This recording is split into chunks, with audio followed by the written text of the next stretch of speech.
ఇంకెన్నాళ్ళు రెంటింట్లో ఉంటాం? సొంత ఇంటి కలను నెరవేర్చుకుందాం. Suman TV biggest property expo October 18th, 19th HSCC Novotel Hyderabad. ఇప్పుడే ఫ్రీ ఎంట్రీ కోసం కాల్ చేయండి. నమస్తే, వెల్కమ్ టు సుమన్ టీవీ. ప్రస్తుతం మనతో పాటు ప్రముఖ మధుమేహ వైద్య నిపుణులు డాక్టర్ జి కిరణ్ గారు ఉన్నారు. వారితో మాట్లాడదాం. నమస్కారం డాక్టర్ గారు. నమస్తే అమ్మా. డాక్టర్ గారు, ఫ్రూట్స్ విషయం మాట్లాడుకుంటే డయాబెటీస్ ఉన్న వాళ్ళు ఎలాంటి ఫ్రూట్స్ తీసుకోవాలి? ఇది ఎప్పటికీ ఒక క్వశ్చన్ ఉండిపోతుంది.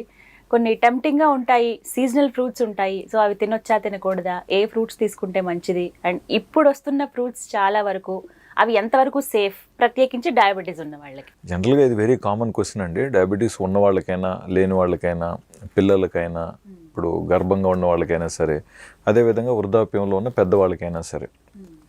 సింపుల్గా ఇప్పుడు జనరల్గా మేము ఎందుకు ఫ్రూట్స్ వద్దంటామంటే, షుగర్స్ ఎక్కువగా ఉన్నప్పుడు వీళ్ళు మళ్ళీ ఫ్రూట్స్ తింటే షుగర్స్ ఇంకా ఎక్కువ అవుతాయి అనేది డాక్టర్గా ఒక చిన్న మాలో ఒక ఆలోచన అనేది ఉంటుంది. ఓకే. సో ఫ్రూట్స్ మరి తీసుకోమని ఎందుకు చెప్తాము అంటే, ఫ్రూట్స్ తిన్నప్పుడు పర్సన్ హ్యాపీగా, కంఫర్టబుల్గా ఫీల్ అవుతున్నారు. ఎప్పుడైతే పలానా ఐటెం వద్దని చెప్తామో వాళ్ళు పేషెంట్గా బాధపడుతున్నారు. తినచ్చు అనే ఒక చిన్న పర్వాలేదు అన్నప్పుడు వాళ్ళు సంతృప్తిగా ఒక రోగి అనే భావంలో నుంచి బయటకు వచ్చి ఒక ఆరోగ్య వ్యక్తిగా వీళ్ళు ఫీల్ అవుతున్నారు. సో ఒక డాక్టర్గా ఒక వ్యక్తిని ఆరోగ్యంగా తను భావించటం, తను క్షేమంగా ఉన్నాను అని తన భావనలో, తన ఆలోచనలో ఉండటం ఎంతైనా ముఖ్యం అండి. ఇప్పుడు మందులతో మనం షుగర్ రిపోర్ట్స్ తగ్గించవచ్చు కానీ, బట్ ఆ మనిషిలో ఉన్న, మనసులో ఉన్న రోగి అనే భావనని ఎలా బయటికి తీయగలుగుతాం? మీరు అడగచ్చు, అసలు ఎందుకు తీయాలి సార్, ఆ భావన లోపల ఉండింది కదా. బట్ ఎవరైతే మనిషి సంతోషంగా, సంతృప్తిగా, రోగి అనే ఆలోచన లేకుండా బతకగలుగుతున్నారో 20-30% షుగర్స్ అలాగే తగ్గిపోతున్నాయి వారిలో.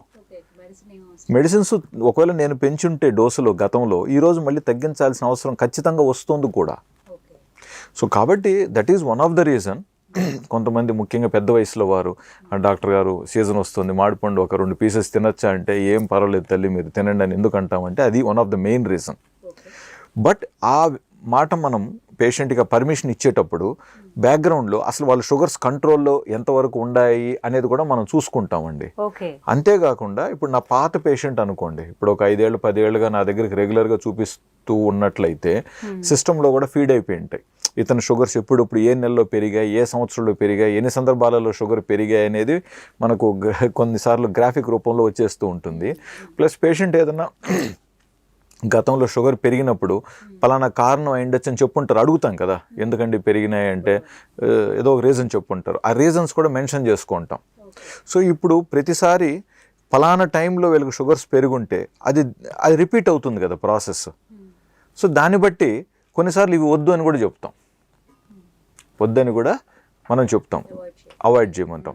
లేదా ముందస్తుగానే వీళ్ళకి కొంచెం మెడిసిన్స్ అడ్జస్ట్ చేసుకొని కాస్త షుగర్ లెవెల్స్ పెరగకుండా ఉండేలాగా కూడా కొన్నిసార్లు ప్లానింగ్ చేసుకుంటాం. ప్లానింగ్ చేసుకుంటాం. సరే ఇప్పుడు ఈవిడ పెద్ద ఆవిడ, ఒక 85 వయసు ఉంది, తను మామిడి పండ్లు ఖచ్చితంగా ఇష్టపడుతుంది, వద్దంటే బాధపడుతుంది. అటువంటప్పుడు సరేలేమ్మా మీరు కొంచెం పరిమితమైన మోతాదులో తినండి అని చెప్పేసి బ్యాక్గ్రౌండ్లో మనం ఏదైనా మెడిసిన్స్ కాస్త షుగర్స్ పెరగకుండా ఉండేలా కూడా అడ్జస్ట్మెంట్ చేసుకుంటాం. మళ్ళీ బట్ లావుగా ఉన్నారు వ్యక్తి, ఒక 50 వయసులో ఉన్నారు, అటువంటప్పుడు ఇతను పరిమితం లేకుండా ఎక్కువ తినేస్తున్నాడు, టెంప్ట్ అయిపోతున్నాడు. అట్లాంటప్పుడు కొంచెం నిషేధించడం కూడా జరుగుతుంది. అయ్యా మిమ్మల్ని 2 పీసెస్ తినమంటే మీరు 2 మంచి పెద్ద సైజు పండ్లు తినేసి, పైగా ఒక పండు దాదాపు 1/2 కిలో ఉంటుంది, మీరు 2 పండ్లు అంటే తొక్క లోపల టెంక పోగా కనీసం 500-600 గ్రాములు వస్తుంది. అంత తినేస్తే షుగర్ 200 పాయింట్లు పెరిగే ప్రమాదం ఉంటుంది. ఏది ఉన్న షుగర్కి అదనంగా 200 పాయింట్లు అంటే ఏమవుతుంది, 300 కూడా టచ్ అవ్వచ్చు. అటువంటిప్పుడు మళ్ళీ కొంచెం డిస్కషన్ జరుగుతుంది అతనితో.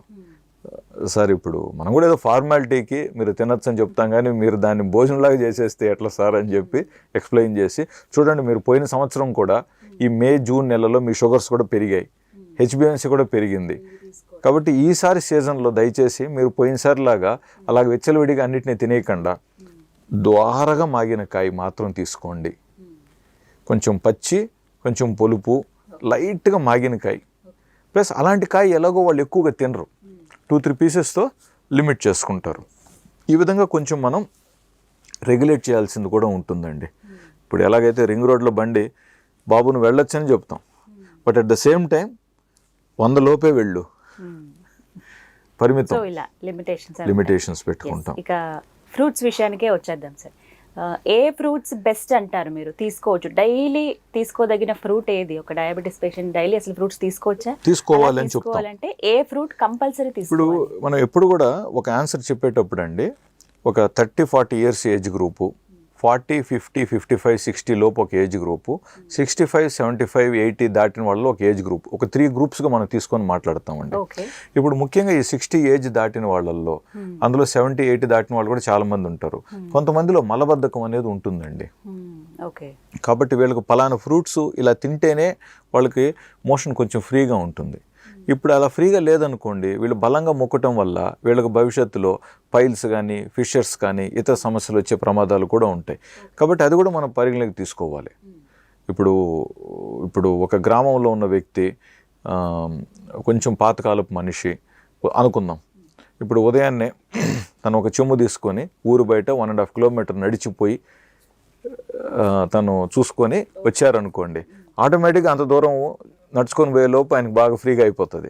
బట్ ఇక్కడ మనము అటాచ్డ్ బాత్రూమ్ బెడ్రూమ్స్లో ఉన్నప్పుడు 4 అడుగులు, సో బెడ్ లేచి 4 అడుగులకి మలం ఎలాగ లోపల ఫ్రీ అవ్వచ్చు? సో మనకు యోగా మాస్టర్ కూడా చెప్పేది ఏంటంటే, కొంచెం పేగులు అనేది లైట్గా కదలిక అయినప్పుడు ముఖ్యంగా మలం అనేది సులభంగా బయటకు వస్తుందని చెప్తూ ఉంటారు. సో ఇప్పుడు చిన్న వయసు 50 వరకు ఏంటి, లోపల పేగులు కానీ, లార్జ్ ఇంటెస్టైన్స్ కానీ, స్ఫింక్టర్ పవర్ ఉంటుంది కాబట్టి కొంచెం ముఖ్యంగా దానివల్ల మలం బయటికి రావడానికి ఈజీగా ఉంటుంది. బట్ ఎప్పుడైతే 70-80 వయసు దాటిన వాళ్ళు ఉంటారో ఆ పేగులు కూడా అక్కడ వాటి బలాన్ని కొంచెం కోల్పోయి ఉంటాయి. కాబట్టి ముక్కినంత మాత్రాన అక్కడ లోపల నుంచి స్క్వీజింగ్ అవ్వకపోవచ్చు. కాబట్టి కొంచెం తిన్న ఆహారం ఫ్రీగా తానంతటికి తను బయటికి రాగలిగితే వీళ్ళకి ఈజీగా ఉంటుంది. సో ఇప్పుడు దీన్ని దృష్టిలో పెట్టుకొని మనం పీచు ఎక్కువగా ఉన్న పండ్లని సజెస్ట్ చేస్తాం.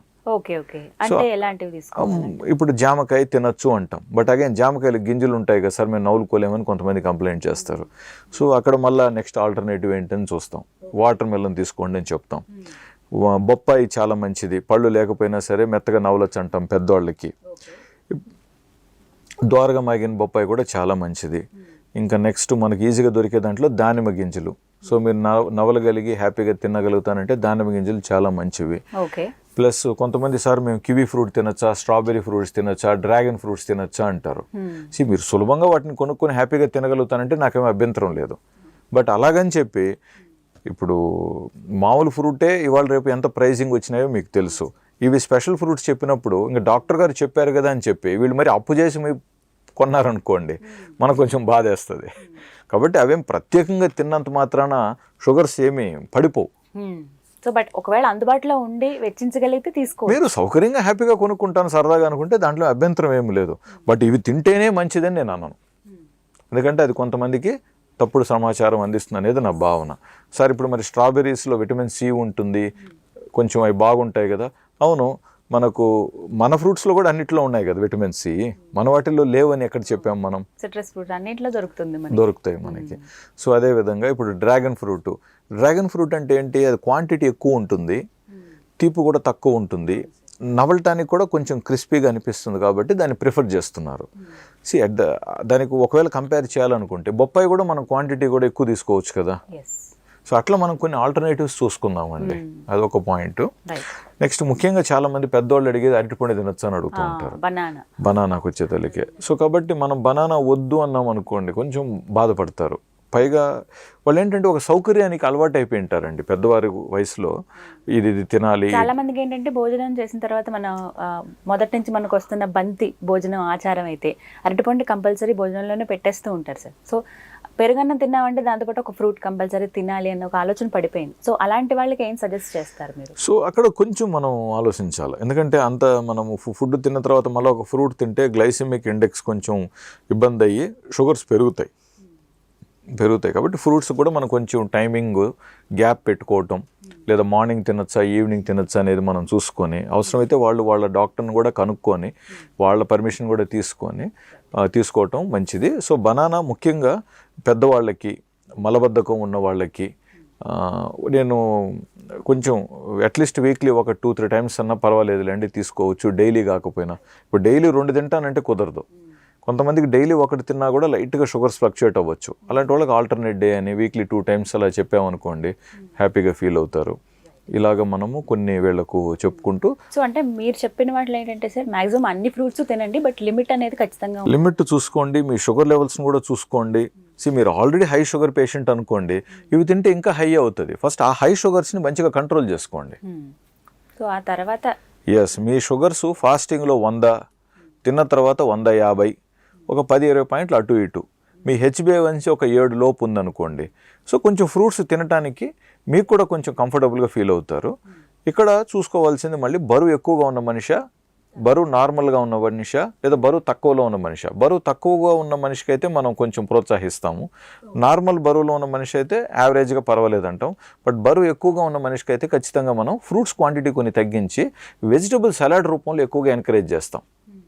అది సో ఒక సలాడ్ తీసుకున్నట్లయితే ఒక 200 గ్రాములు ఉన్న సలాడ్ తీసుకుంటే అందులో 70% పచ్చి కూరగాయలు, అంటే కీర, లేకంటే క్యారెట్, బీట్రూటు, టమాటా, గ్రీన్ పచ్చి బఠానీలు పీసు, ఇలాంటి కొన్ని రకాలు ఏదైతే మీరు కలుపుకోగలుగుతారో, పచ్చిగా తినగలుగుతారో వీటన్నిటితో సలాడ్ చేసుకొని కొన్ని ఫ్యూ పీసెస్ ఆఫ్ చిన్న చిన్న పైనాపిల్ ముక్కలు, కొన్ని దానిమ్మ గింజలు కానీ, ఇట్లా జామకాయ పీసెస్ కానీ, యాపిల్ పీసెస్ కొన్ని అందులో కట్ చేసుకున్నారనుకోండి, సో అది కలర్ఫుల్గా ఉంటుంది, మనకు స్టమక్ కూడా నిండుతుంది, తిన్నామన్న తృప్తి మిగులుతుంది.